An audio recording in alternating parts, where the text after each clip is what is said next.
ഏറ്റവും പ്രധാന പ്രശ്നം ഈ ധവളപത്രം തയ്യാറാക്കുമ്പോൾ അല്ലെങ്കിൽ ഫിസ്ക്കൽ കണ്ടീഷൻ തയ്യാറാക്കുമ്പോൾ സംസ്ഥാന ഗവൺമെൻറ്റിന് കിട്ടാനുള്ള പണം എന്തൊക്കെയാണ്, എന്തുകൊണ്ടാണ് ഇങ്ങനൊരു സ്ഥിതിയിലേക്ക് വന്നത് എന്ന് പറയേണ്ടതാണ്. എന്നാലേ ഈ ഒരു ഫിസ്ക്കൽ കണ്ടീഷനെ പറ്റി പറയാൻ പറ്റൂ. കേന്ദ്ര ഗവൺമെൻറ്റിലൊക്കെ ഉദ്യോഗസ്ഥന്മാരായിരുന്നവർ ചിലപ്പോൾ ഒരു പക്ഷേ ക്രിട്ടിക്കലായിട്ട് അത് പറയില്ല. സെൻട്രൽ ഗവൺമെൻറ്റിൻ്റെ ട്രാൻസ്ഫേഴ്സ് ഏറ്റവും കൂടുതൽ കുറഞ്ഞു എന്നുള്ളതാണ് ഏറ്റവും പ്രധാന കാര്യം. ഇതിനകത്ത് പറയാത്തൊരു കാര്യമുണ്ട്. ഞാൻ ധനകാര്യമന്ത്രിയായി വരുന്ന ആദ്യത്തെ വർഷം 33,000 കോടിയാണ് സെൻട്രൽ ഗ്രാൻറ്റ് കിട്ടിയിരുന്നത്. ലാസ്റ്റ് വർഷം അത് 7,000 കോടിയുള്ളൂ. അപ്പോൾ ഗ്രാൻറ്റുകൾ വലിയ തോതിൽ വെട്ടിക്കുറച്ച് തുടങ്ങിയ കാര്യമുണ്ട്. അപ്പോൾ ഇപ്പോൾ സെൻട്രൽ ഗവൺമെൻറ്റിൻ്റെ ഗ്രാൻറ്റുകൾ വലിയ തോതിൽ കുറഞ്ഞു. 2017 ഉമ്മൻചാണ്ടി സർക്കാരിൻ്റെ കാലത്തുണ്ടായിരുന്ന ട്രഷറിയിലുള്ള ഡെപ്പോസിറ്റ് പോലും ഇപ്പോൾ ബോറോയിങ്ങായി കണക്കാക്കി 2017 ശേഷം 2022 ശേഷം 21-ലാണ് ഞങ്ങൾ ചുമതല ഏറ്റെടുത്തത്. 2022 ശേഷം കിഫ്ബിയും പെൻഷൻ കമ്പനി എടുത്തതെല്ലാം ഞങ്ങളുടെ ബോറോയിങ്ങിൽ പെടുത്തി. അതുകൊണ്ട് 5 വർഷം കൊണ്ട് ബോറോയിങ്ങിൽ കിട്ടേണ്ട തുക 1.25 ലക്ഷം കോടിയോളം കിട്ടിയില്ല. സെൻട്രൽ ഗവൺമെൻറ്റിൻ്റെ പോളിസിയാണ് കാരണം. രണ്ടാമത് GST വന്നതിന് ശേഷം 14% GST ആദ്യത്തെ റേറ്റ് അനുസരിച്ച് നമ്മുടെ ടാക്സ്. അത് കുറഞ്ഞ് ഇപ്പോൾ 8-9% കുറഞ്ഞ് 2-3 പ്രാവശ്യം. അപ്പോൾ അങ്ങനെ വരുമാനം കുറഞ്ഞു. അപ്പോൾ ഇതിനകത്ത് പരാമർശിച്ചിട്ടേ ഇല്ല. ശരിക്കും സംസ്ഥാന ഗവൺമെൻറ്റിൻ്റെ വരുമാനം കുറഞ്ഞത് എന്തുകൊണ്ടാണ്? ഈ ടാക്സിനകത്ത് വലിയ മാറ്റം വരുത്തിയുണ്ട്. അപ്പോൾ അത് പറഞ്ഞിട്ടില്ല, പറയേണ്ടതാണ്. കാരണം അതിനെപ്പറ്റി ജോയിൻ്റായിട്ട് ഫൈറ്റ് ചെയ്യാൻ ഞങ്ങളുമുണ്ട് ഭരണപക്ഷത്തിൻ്റെ കൂടെ. ഞങ്ങൾ അവരുടെ കൂട്ട് സഹകരിക്കാതിരിക്കുന്നവരല്ല. കേരളത്തിൻ്റെ താല്പര്യത്തിന് ഞങ്ങളുണ്ട്. അപ്പോൾ ഈ കേന്ദ്ര ഗവൺമെൻറ്റിൻ്റെ നിലപാടുകളെ സംബന്ധിച്ച് അവരുടെ ഫിസ്ക്കൽ രംഗത്ത് വന്നിരിക്കുന്ന മാറ്റങ്ങളെപ്പറ്റി വളരെ കൃത്യമായി പറയേണ്ടതാണ്. പിന്നെ അദ്ദേഹം വളരെ വാചാലമായി പറഞ്ഞ കുറേ കാര്യങ്ങളുണ്ട്. അതിനകത്ത് എല്ലാ കാര്യങ്ങളും എടുത്തു പറയാൻ സമയമെടുക്കുന്നില്ല. അദ്ദേഹം പറഞ്ഞത് ഇതിനകത്ത് വളരെ വലിയ ചില കാര്യങ്ങൾ കണ്ടുപിടിച്ചിട്ടുണ്ട്.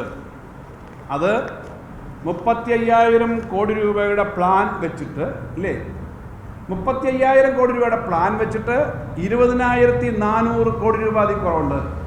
എന്നിട്ട് പറഞ്ഞെന്താ, ഒരു അസംഷനിൽ through a wild guess the then finance minister presented a budget by ballooning the income എന്നാണ്. എന്താണ് അതിനകത്ത് തെറ്റ് ചെയ്തിട്ടുള്ളത്? ഫൈനാൻസ് കമ്മീഷൻ 16ാം ധനകാര്യ കമ്മീഷൻ്റെ മുന്നിൽ കേരളത്തിന് കിട്ടേണ്ട തുകയെ സംബന്ധിച്ച് ഞങ്ങൾ മെമ്മോറാണ്ടം കൊടുത്തു. പ്രതിപക്ഷ നേതാവ് മാത്രമല്ല, കോൺഗ്രസ് പാർട്ടിയും എല്ലാ പാർട്ടികളെയും ഉൾപ്പെടെ ഞങ്ങൾ സഹകരിപ്പിച്ച് മെമ്മോറാണ്ടം കൊടുത്തു.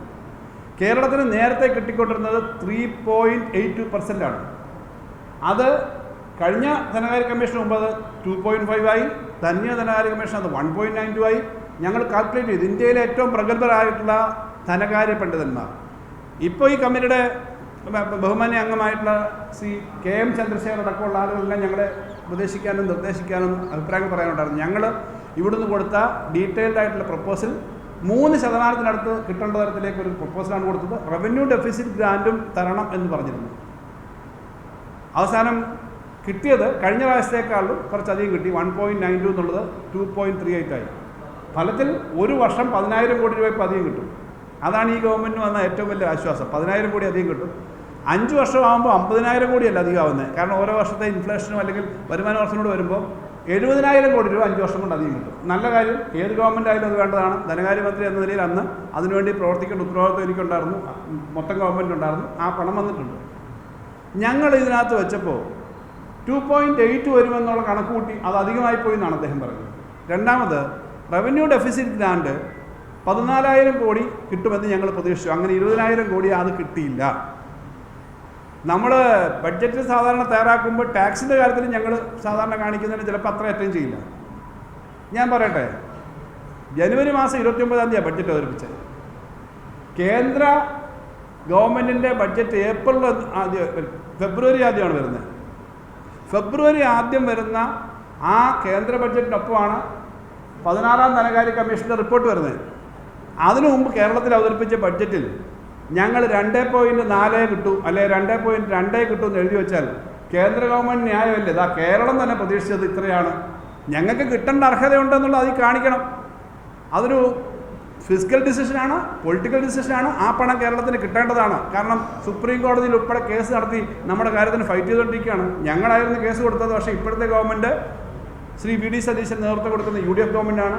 കോൺസ്റ്റിറ്റ്യൂഷൻ ബെഞ്ചിന് മുമ്പിൽ ആ കേസ് വരുമ്പോൾ അവർ കേസ് നടത്തുന്നോ ഇല്ലയോ എന്നുള്ളത് അവരുടെ സ്വഭാവം. കേസ് നടത്തേണ്ടതാണ്. ചിലപ്പോൾ BJP ഗവൺമെൻറ് ആയതുകൊണ്ട് ഇനി അവർ നടത്തത്തില്ലയോ എന്ന് എനിക്കറിയില്ല. പക്ഷേ നമ്മുടെ ആ ഫിനാൻഷ്യൽ ആർഗ്യുമെൻറ്റ് അതിനകത്ത് കിടക്കേണ്ടത്. അതുകൊണ്ടാണ് ഞങ്ങൾ 2.8% വെച്ചത്. അപ്പോൾ 4,000 കോടി അതിൽ കുറവുണ്ടെന്നാണ്.